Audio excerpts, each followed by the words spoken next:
Hi guys, welcome back to my YouTube channel. I'm Pratishtha and here I am with another video. So आज मैं स्वागत करती हूँ आपका एक नई सीरीज़ में जिसका नाम है फ्रैंक फ्राइडे, जो कि सिर्फ़ और सिर्फ फ्राइडे को ही पब्लिश होगी। और इसमें क्या होगा समझा देती हूँ कि देखो, जब भी मैं चैनल पे अपने बाकी वीडियोस बनाती हूँ तो उसमें मैं हमेशा आपको गवर्नमेंट जॉब के प्रति और स्टेनोग्राफर पोस्ट के प्रति बहुत ज़्यादा मोटिवेट करती हूँ, ताकि आप वो फॉर्म फिल करो, अच्छे से तैयारी करो और ये जॉब ले लो। तो बिल्कुल भी ये मतलब कोई झूठ नहीं है कि ये अच्छी जॉब है, गवर्नमेंट जॉब अच्छी होती है, स्टेनोग्राफर पोस्ट बहुत अच्छी है और जितना भी मैं दिखाती हूँ मैं सब रियल ही दिखाती हूँ। लेकिन उसके बाद भी कुछ चीज़ें ऐसी होती हैं जिनको हमें एड्रेस करना ज़रूरी है।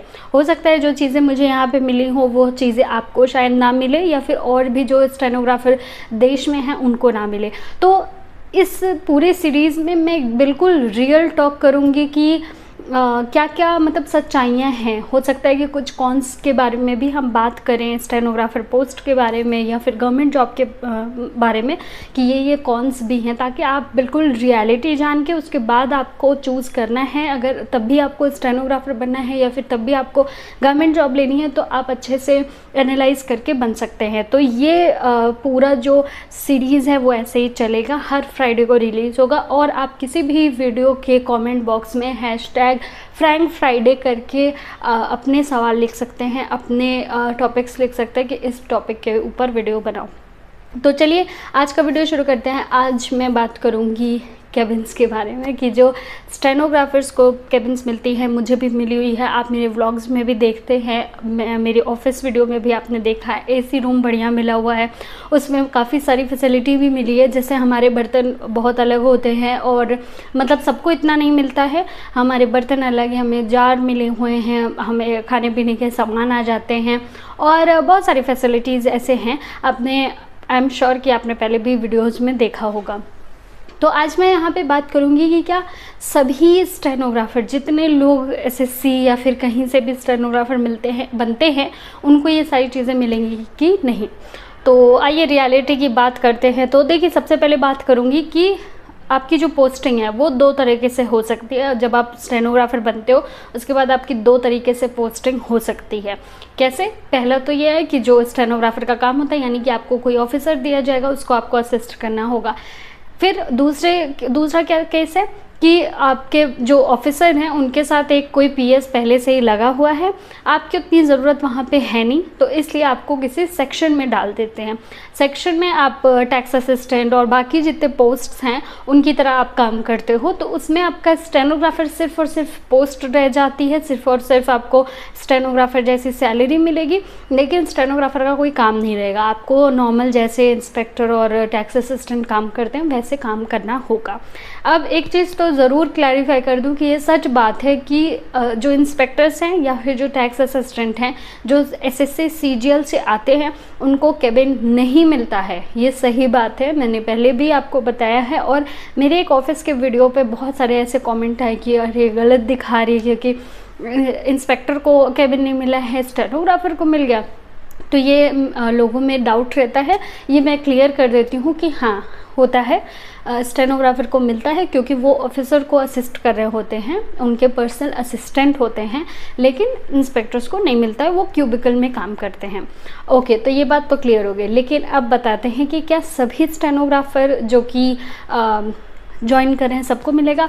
तो पहले तो जो दूसरे नंबर पे पोस्टिंग हुई है कि आपका इंस्पेक्टर या फिर टैक्स असिस्टेंट जैसे पोस्टिंग हो गई, तो उस केस में आपको केबिन्स नहीं मिलेंगे। आपको उसी तरीके से काम करना होगा जैसे टैक्स असिस्टेंट और इंस्पेक्टर्स काम कर रहे हैं, उसी जगह पे आपको बैठना होगा, आपका वही रोल होगा, है ना। लेकिन अगर आप किसी ऑफिसर के साथ लगते हो, आप उसको असिस्ट करते हो, तो आपको केबिन मिलने के चांसेस ज़्यादा हैं। इसके बावजूद कई ऑफिसेज में मैंने देखा है कि लोग स्टेनोग्राफर का ही काम करते हैं। मैं सच्चाई की बात करूँ तो मैंने एमईए में ही सुना है, मेरे एक फ्रेंड ने, तो एमईए में जिसको आप बहुत ज़्यादा मतलब करते हो कि यहाँ पे ज्वाइनिंग चाहिए, यहाँ पे ज्वाइनिंग चाहिए, तो वहाँ पे भी कोई केबिन नहीं मिला हुआ है। वो लोग अपना आराम से क्यूबिकल में बैठते हैं, फ़ोन उनके पास लगा हुआ है और जब भी ऑफिसर को ज़रूरत होती है तो वो उनको कॉल कर लेते हैं, वो बैठते वहीं पे, उनको कोई पर्सनल केबिन नहीं है। बट जो बाकी डिपार्टमेंट्स हैं उसमें बहुत सारे के पास केबिन्स है, जैसे मेरा CBIC डिपार्टमेंट है, CBDT डिपार्टमेंट है, रेलवेज़ में जितने लोग हैं वो भी केबिन में बैठ के काम करते हैं। तो यहाँ पे सिर्फ ये जानने की ज़रूरत है, आप ज्वाइनिंग से पहले नहीं जान सकते कि आपको केबिन मिलेगा या नहीं मिलेगा। जब आप ज्वाइन करोगे तभी आपको पता चलेगा कि केबिन मिल रहा है या नहीं मिल रहा है। और ऐसा कोई लिखित रूल नहीं है कि एक स्टेनोग्राफर को एक केबिन देना ही पड़ेगा, तो इसलिए आप वो चीज़ क्लेम नहीं कर सकते हैं। तो अगर आपको ऑफिसर्स दे देते हैं वहाँ के तो फिर तो वेल एंड गुड, अगर नहीं देते हैं तो फिर आपको मन मार के काम करना ही पड़ेगा। आप ऐसा सोच के नहीं जा सकते कि मुझे तो केबिन मिलेगा, मैं तो पक्का से केबिन में ही काम करूँगा, एक अलग केबिन होगा और ऐसा ऐसा है, ये सब सोच के आप काम नहीं कर सकते हैं। तो मैं ये चाहती हूँ कि आप मतलब रियलिटी को फेस करो, है ना, कि मतलब आपके पास रियलिटी पता हो आपको। ऐसा नहीं कि आप अचानक से ऑफिस में गए तो आपको शॉक लग गया कि अरे ये क्या, मुझे केबिन नहीं दिया। बहुत सारे डिपार्टमेंट्स हैं जिसमें नहीं मिलता, और डिपार्टमेंट्स में भी बहुत सारे ऑफिसेज हैं जिसमें केबिन नहीं मिलता है। कभी कभी ऐसा होता है कि जो ऑफिस है वो बहुत पुराना बना हुआ है, तो भी ऐसा होता है कि PS के लिए या PA के लिए केबिन्स नहीं बनाए गए हैं, तो वो कहीं ऐसे ही बाहर बैठते हैं।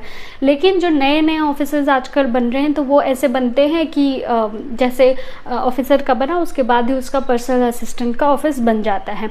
नए ऑफिसेज में ये फ़ायदा है। नए ऑफिसेज में एक ये भी फ़ायदा है कि आपको जो ऑफिस मिलेगा वो काफ़ी नया नया और प्राइवेट ऑफिस की तरह दिखेगा। जैसे मेरा ऑफिस है, और भी जितने नए ऑफिस बन रहे हैं, मैंने लखनऊ का एक ऑफिस आपको दिखाया था, वो भी बिल्कुल प्राइवेट से भी बेटर लग रहा है। तो इस तरह के जो नए नए ऑफिसेज बन रहे हैं वो अच्छे बन रहे हैं। जो पुराने ऑफिसेज हैं वो ऐसे ही आपको सरकारी डिपार्टमेंट की तरह दिखाई देंगे, वही वो पत्थर वाली जो बिल्डिंग होती है वो दिख सकती है। अब क्या मुझे एक बार केबिन मिल गया तो अब मैं हमेशा केबिन की हकदार हूँ? नहीं, ऐसा भी नहीं है। अगर मैं इसी ऑफिस में रहती हूँ तब तो ठीक है, मुझे ये ऑफिस सेम है मेरा, तो फिर मैं यहाँ पे रहूँगी तो आराम से मैं इस केबिन में काम कर सकती हूँ, क्योंकि वो जो केबिन है वो है ही PA का, तो मैं काम कर सकती हूँ। लेकिन अगर मेरा यहाँ से ट्रांसफ़र होता है, किसी दूसरे ऑफिस में हो जाता है, बेंगलोर के अंदर ही किसी दूसरे ऑफिस के अंदर हो जाता है, तो हो सकता है मुझे वहाँ पर नहीं मिले। मतलब पहले मैं केबिन से आ रही हूँ लेकिन फिर भी हो सकता है दूसरी पोस्ट में मुझे नहीं मिले। आपके साथ भी ऐसा हो सकता है आपने ज्वाइन करा, उसके उस समय आपको केबिन नहीं मिला किसी ऑफिस में, और हो सकता है उसके बाद कोई पोस्ट खाली हो गई, आपके ऊपर वाली जो PS वाली पोस्ट है वो खाली हो गई, रूम खाली हो गया, तो आपको मिल सकता है। अदरवाइज़ आपका ट्रांसफ़र होता है ऐसे ऑफिस में जहाँ पे PS का रूम है बना हुआ है, तो वहाँ पे भी आपको आराम से बैठने को मिल जाएगा। हो सकता है आपका ऑफिस इतना पुराना हो चुका हो कि नया ऑफिस बनाया जाए, उसमें एक मतलब जो PA का रूम है वो बनाया जाए, तो भी आपको मिल सकता है। तो आई होप कि आपको क्लियर हो गया होगा। बहुत सारे लोग जो मुझे ये बोलते हैं कि मैं गलत दिखा रही हूँ, PA का कोई ऑफिस नहीं रहता है, स्टेनोग्राफर 2 का या स्टेनोग्राफर ग्रेड D का कोई ऑफिस नहीं होता है, रूम नहीं होता है, तो ऐसा नहीं है। हो सकता है मेरे यहाँ है, बाकी भी मैंने जो बेंगलोर में ऑफिसेज हैं वहाँ पे भी सभी को केबिन्स मिले हुए हैं, जिनका पोस्टिंग इस तरह से है कि वो ऑफिसर को असिस्ट करते हैं, उन सभी के पास केबिन्स हैं। और जिनकी पोस्टिंग ऐसी हो गई है जो टैक्स असिस्टेंट या इंस्पेक्टर की तरह काम करते हैं, उनके पास केबिन्स नहीं है। तो ये इतना सिंपल है। मैं बस ये चाहती हूँ कि आपको पहले से ही सारी चीज़ें क्लियर रहें। तो आई होप कि अगर आप चाहते हैं कि आपको केबिन्स मिले तो मिल जाए, अगर नहीं चाहते हैं तो ठीक है, अच्छी बात है। अगर आप कोई चीज़ नहीं चाहते हो तो बाकी कैसा लगा ये वीडियो ज़रूर लाइक कर दीजिएगा, ताकि मैं इस सीरीज़ को आगे लेकर जाऊं। और मेरा एक व्लॉग चैनल है, उसको ज़रूर ही सब्सक्राइब कर लीजिएगा और उस पर मेरे व्लॉग्स भी देखिएगा। तो मिलते हैं नेक्स्ट वीडियो में, तब तक के लिए नमस्कार।